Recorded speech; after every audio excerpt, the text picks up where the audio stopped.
ஓம் ஸ்ரீ குருப்யோ நமக. ஹரஹர சங்கர ஜெய ஜெய சங்கர. தெய்வத்தின் குரல் முதல் பகுதி. அத்தியாயம் சிவமயம் சர்வம் விஷ்ணுமயம் ஜகத். எல்லா தேவதைகளும் ஒரே பரமாத்மாதான். சிவனும் விஷ்ணுவும் கொஞ்சம் கூட வேறு வேறில்லை. ஆனாலும் இரண்டையும் வழிபடுகிற போது கொஞ்சம் பிரித்து பக்தி செய்தால் அதிலும் ஒரு ரசம் இருக்கத்தான் செய்கிறது. பலவாக பிரிந்தும் ஒற்றுமையுடன் இருப்பதுதான் யூனிட்டி இன் டைவர்சிட்டி, நம் மதத்தின் சாரம். இப்படியே சிவன் விஷ்ணு என்கிற இரண்டு மூர்த்திகளை வழிபடும் போது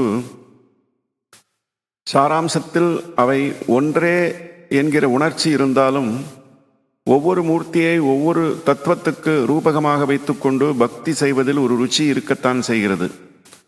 இப்படி செய்யும்போது சிவனை எல்லாவற்றுக்கும் அடிப்படையான ஏக வஸ்துவான ஞானமாக பாவிக்கலாம். அந்த ஏக வஸ்துவை நானாவிதமாக காட்டி ஜகத்தை நடத்தும் சக்தியாக விஷ்ணுவை பாவிக்கலாம். அதாவது சிவத்தை பரபிரம்மமாகவும் விஷ்ணுவை பராசக்தியாகவும் வைத்து கொள்ளலாம். அம்பிகையும் விஷ்ணுவும் சோதரர்கள் என்று சொன்னாலும் அவர்கள் ஒன்றேதான் என்பது பரம ஞானிகளின் அனுபவம். அறியலால் தேவி இல்லை ஐயரனார்க்கே என்று அப்பர் சுவாமிகள் பாடியிருக்கிறார்.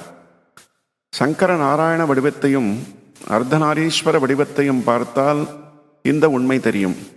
இரண்டிலும் வலப்பக்கம் பரமேஸ்வரனுடையது. ஒன்றிலே இடப்பக்கம் விஷ்ணு, இன்னொன்றிலே அதே இடதுபுறம் அம்பாளுடையது. இருக்கிற ஒன்றை இல்லாத பலவாக காட்டுகிற சக்தியே அம்பாள் அல்லது விஷ்ணு. அதாவது ஜகத் முழுதும் விஷ்ணு ஸ்வரூபம். விஸ்வம் விஷ்ணு என்றுதான் சகஸ்ரநாமம் ஆரம்பிக்கிறது. சர்வம் விஷ்ணுமயம் ஜகத் என்கிற வாக்கும் இருக்கிறது. உலக பரிபாலனம் விஷ்ணுக்குரியது என்று சொல்கிறோம். உலகத்திலே இருக்கிற ஆனந்தங்களை, உணர்ச்சிகளை எல்லாம் தெய்வீகமாக்குகிற பக்தி மார்க்கமும் விஷ்ணு சம்பந்தமாகவே அதிகம் தோன்றுகிறது. ஹரிகதை ஹரிநாம சங்கீர்த்தனம் என்றெல்லாம் சொல்வது போல ஹரகதை ஹரகீர்த்தனம் என்று சொல்வதில்லை. கதை பாட்டு இந்த ஆனந்தமெல்லாம் விஷ்ணுவிடமே அதிகம்.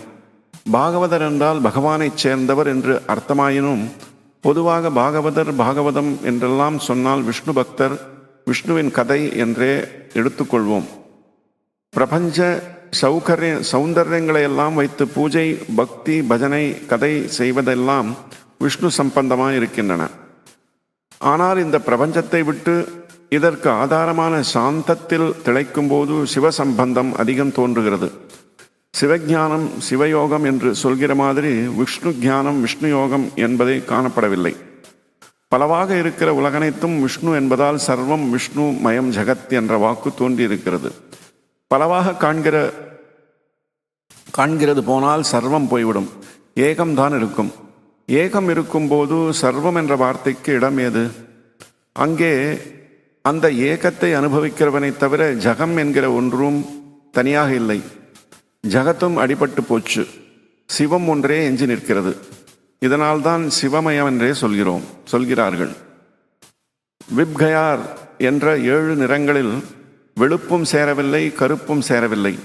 உண்மையில் வெள்ளை சிவன், கரிய திருமால் இருவருமே பிரபஞ்ச வர்ணங்களில் லௌகிகத்தில் சேராதவர்கள்தான். எதை எரித்தாலும் முதலில் அது கருப்பாகிறது. ஆனால் அப்போதும் எரிபட்ட வஸ்துவுக்கு நிறம் மாறினாலும் ரூபம் அப்படியே இருக்கும். நியூஸ் பேப்பரை கூட கொளுத்திவிட்டு உடனே அணைத்து விட்டால் அது முழுக்க கருப்பானதும் அந்த கருப்புக்குள்ளேயே அதைவிட கருப்பாக எழுத்துக்களும் தெரியும். துணியும் இப்படியே மடிப்பு கூட கலையாமல் நெருப்பில் கருகுவதுண்டு. முழுக்க நீற்று போய் உருவம் இழப்பதற்கு முற்பட்ட நிலை இது. இதுதான் சர்வம் விஷ்ணுமயம் ஜகத். இந்த நிலையில் ஜகத் இருப்பது போல் இருக்கிறது. ஆனாலும் இந்திரிய சேஷ்டைகள் எரிந்து போய்விட்டன. உணர்ச்சிகள், ஆனந்தமெல்லாம் இருப்பது போல் தோன்றினாலும் லௌகீகமாக இல்லாமல் தெய்வீகமாக பக்தி ரூபத்தில் இருக்கின்றன. யோகத்திலும் ஞானத்திலும் மேலும் ஆன்மாவை புடம் போட்டால் அதுவும் நீற்று போய் பஸ்மமாகிவிடும். எரிகிற வஸ்துக்கள் முதலில் கருப்பானாலும் கடைசி வரையில் எரித்தால் எல்லாமே வெள்ளை வெளையரென்று நீராகின்றன. இதுவும் சிவமயம். இதுதான் சிவமயம்.